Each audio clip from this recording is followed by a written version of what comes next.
I grew up as a first generation American. Holidays, birthdays, family get-togethers. Now, they were amazing. I wouldn't trade them for the world, but to be honest with you, they were small. Now, I have a handful of relatives that do live here in the USA, but the vast majority of my relatives are living in England and Ireland. A majority of those folks are all living in Ireland. And here's the craziest part. I've never met almost any of them. So this right here, England and Ireland, we're gonna start with Mom. We're gonna put her right in the middle because she kind of connects everything. I've met most of the people over here on the English side. Some of them actually even, they live here now. Now looking over here, this is my Uncle Davey. This is gonna be Ireland. Now, it's huge. I've never met most of these people. To be honest with you, I don't even know most of their names. We've absolutely got to do something about that. So I pulled the passports out, booked a flight with United, and I was off. And by the way, long overseas flights like this, if you have any points, if you have any flight rewards, anything like that, now is the time to use them. Get the right seat, it makes a huge difference on a flight like this. There is literally no way I'm staying awake on this airplane. This is probably the most comfortable airplane ride I think I have ever taken, or I think I'm good. The first day we landed, we were tired and pretty jet lagged. We headed straight to the Temple Bar area, which is right next to our hotel. But it's also a cultural hotspot. Cobblestone streets, live music spilling out of the pubs. I had my first true Irish Guinness, and it's true, Guinness in Ireland tastes better. When I got this Facebook message from a cousin I'd never actually met before, he invited us to the Kelp. We noticed two things right away. One, it was packed with locals. Two, it was packed with people singing the songs from the Wolf Tones. I had just walked in, it was just a couple seconds, and there he was, massive red beard and a huge smile. We hit it off instantly. This was my first Irish family member meeting in Ireland, Keith.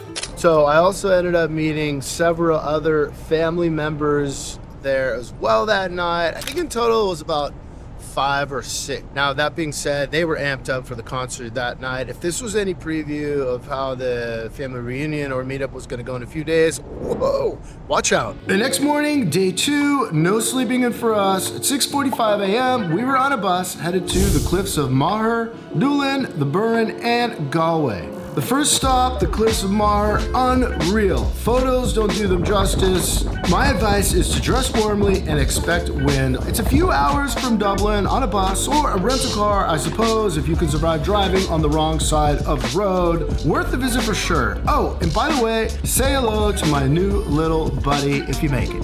From there, we went to the city of Galway. Pure energy, a lot of tourists for sure, street musicians, pubs, and the shops were all pretty busy. I really enjoyed the energy in this city. Another stop on the way home was at the famous Barack Obama Plaza. Yes, I'm not making this up. It's a thing. They also have a Conan O'Brien air pump.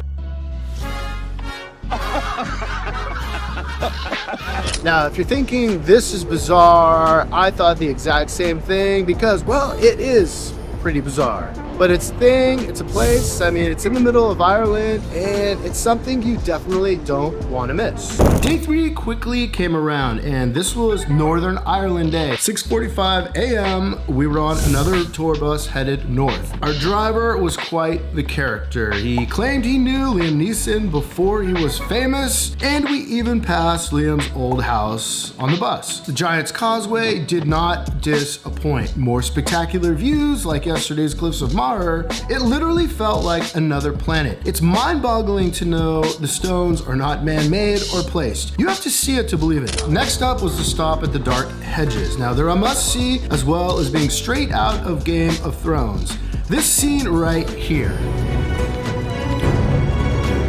Soon after that, Dunlu's Castle, that actually was in Game of Thrones as well. It was home to Theon, known as the Pike Castle in the Iron Islands. Poor Theon just couldn't get out of his own way. Now, Northern Ireland surprised me, especially in the cities like Belfast. You can feel the division. Catholic or Protestant flags marking neighborhoods, houses, streets, they just don't mix. Now, another stop while we were in Belfast, I tried my first true Irish whiskey at a place called Garavan's. It was excellent. Now, speaking about that pub we stopped at to get some food just before we returned to Dublin from Northern Ireland, well, it gave me one more gift: food poisoning. Talk about terrible timing. It hit me the second I got back to Dublin. I lost an entire evening and the whole entire next day just laying in bed, trying to survive on crackers, tea, and the Irish version of Gatorade. Day 5 couldn't have come fast enough. We left Dublin and headed to Waterford. Finally, the family part of the trip had arrived. Now, my parents had also just arrived with their friends. The second we arrived at the hotel, we were pretty much instantly greeted by a cousin standing outside none of us had ever met before. This was Katie. And then more families started appearing very quickly everywhere. Great start. It was like night 1 at the Kelp, but 100 times bigger. Once inside, we basically took over half the hotel bar and restaurant for about 2 days straight.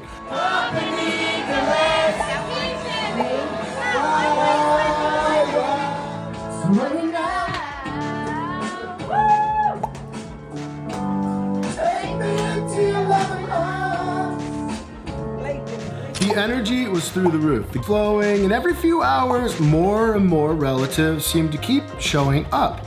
I couldn't believe the amount of family I had here. This went well into the night. I actually called it relatively early because I just needed a little bit more rest and I had the next day to look forward to. Now, I'd love to say the fact that the Irish like to drink is just a stereotype, but, well, I can at this point confirm pretty confidently it's a fairly accurate statement. That afternoon, many of my family members started showing up again, and my cousin Keith and his fiance offered to give us a walking tour of this part of the city of Waterford. This included Viking Square. We saw the building where the Irish flag was supposedly flown for the very first time, like ever, and an incredible replica Viking ship, which Keith, my cousin, was actually one of the builders. On the final day, fairly early in the morning, we had to say our final goodbyes to the family, and we took an Uber back to the train station, which was going to bring us back to Dublin. Once we arrived in Dublin, we visited first the Trinity College with a plan to see the Book of Kells. That didn't happen. You needed to book it well in advance. No problem. It was pretty cool to at least check out Trinity College. After that, it was time to hit the main Guinness factory or storehouse, and wow, it's not just a brewery.